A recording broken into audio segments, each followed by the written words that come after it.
Por trás dos objetos comuns que preenchem as nossas vidas, existem histórias extraordinárias.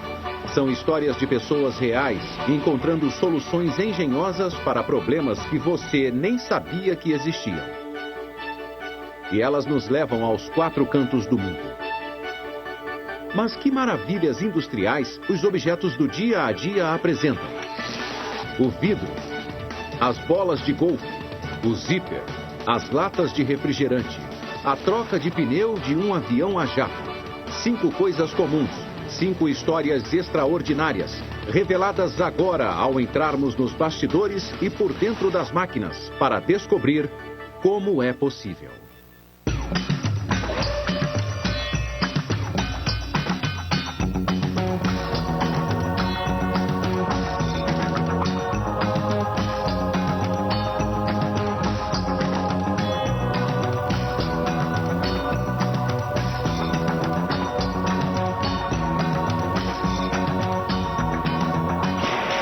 Como é possível?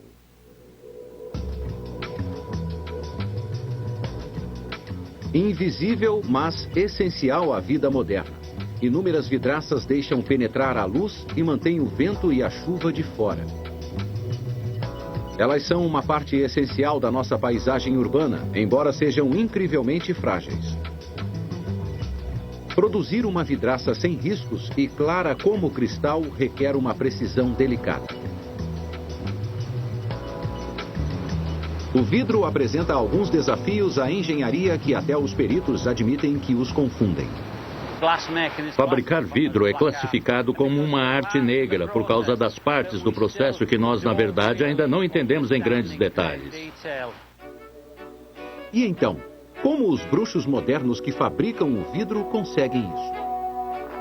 Bem-vindo a Pinkerton, em St. Helens, na Inglaterra, um dos maiores produtores de vidro do mundo. O vidro deles é usado em tudo, de para-brisas de carro a edifícios.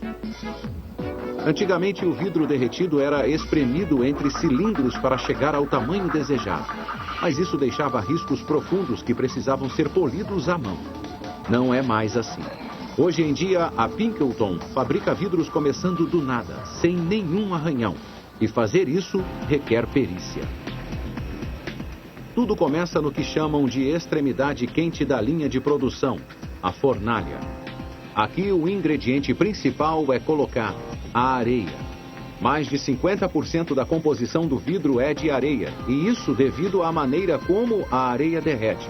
No calor de 2000 graus centígrados, a areia ou sílica, para dar seu nome correto, passa do estado sólido para o líquido. E como em um passe de mágica no estado líquido, as moléculas se separam e deixam penetrar a luz.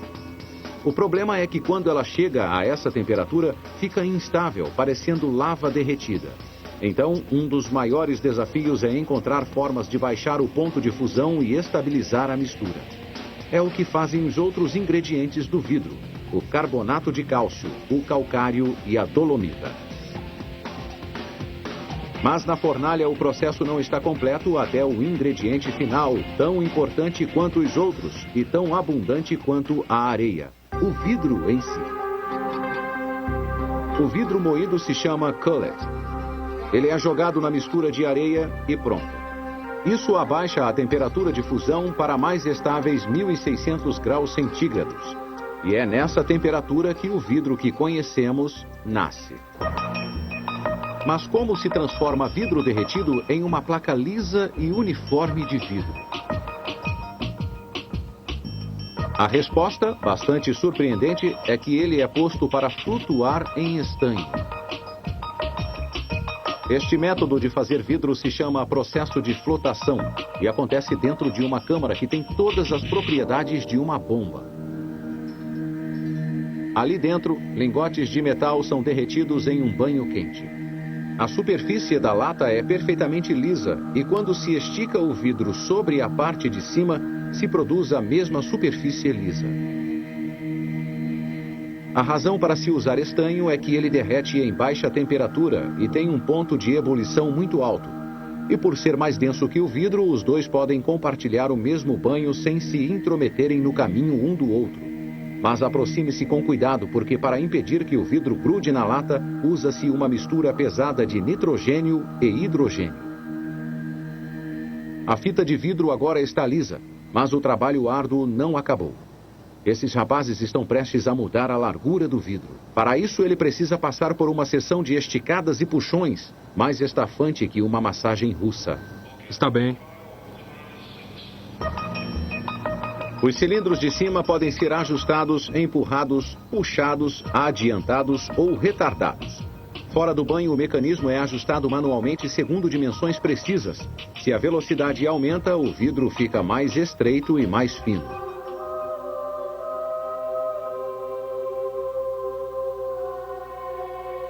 600 toneladas de vidro derretido são continuamente jogadas nessa fornalha todos os dias. Ela nunca para. 24 horas, 7 dias da semana. Uma vez formado, o vidro precisa ser resfriado, mas bem devagar. Uma série de fornos de resfriamento espalhados sobre 640 metros da linha de produção abaixa sua temperatura em poucas horas. Mas é aqui que está o perigo. Se o vidro é resfriado muito depressa, ocorre um desastre. Ele ficará muito quebradiço e frágil. Enquanto a temperatura cai para níveis que possibilitem o manuseio, o vidro precisa ficar perfeitamente claro. E ele fica porque o vidro tem uma propriedade única. Ele não cristaliza porque, por incrível que pareça, o vidro nunca se torna sólido.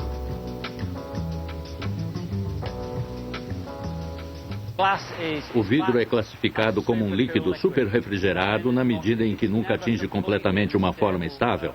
Se você o puser na sua janela, daqui a 20 anos, ele estará ligeiramente mais grosso no fundo do que quando foi instalado. Então, as janelas que nós olhamos, na verdade, são viscosas. Tecnicamente, elas ainda são líquidas. Qual é o segredo dessa alquimia misteriosa por trás do vidro? O que normalmente acontece quando um líquido é refrigerado abaixo do ponto de fusão é ele se solidificar e cristalizar. Contudo, para alguns líquidos, é possível continuarem nesse estado até quando estão abaixo do ponto de fusão. O vidro é um deles. E é possível olhar através desse líquido superrefrigerado porque as moléculas de vidro se combinam de forma desordenada, permitindo a passagem de luz. O vidro está quase pronto. Ele foi aquecido, refrigerado, reciclado, esticado e lavado. Agora ele precisa enfrentar a lâmina afiada do cortador.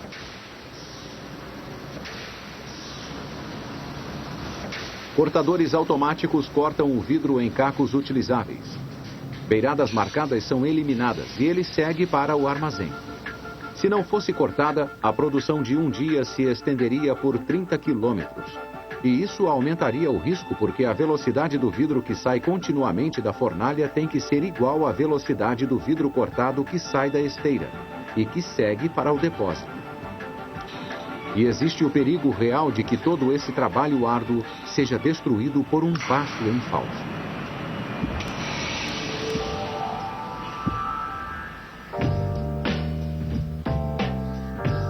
Agora todo o vidro está em pé e unido. Pode ver que ele parece esverdeado.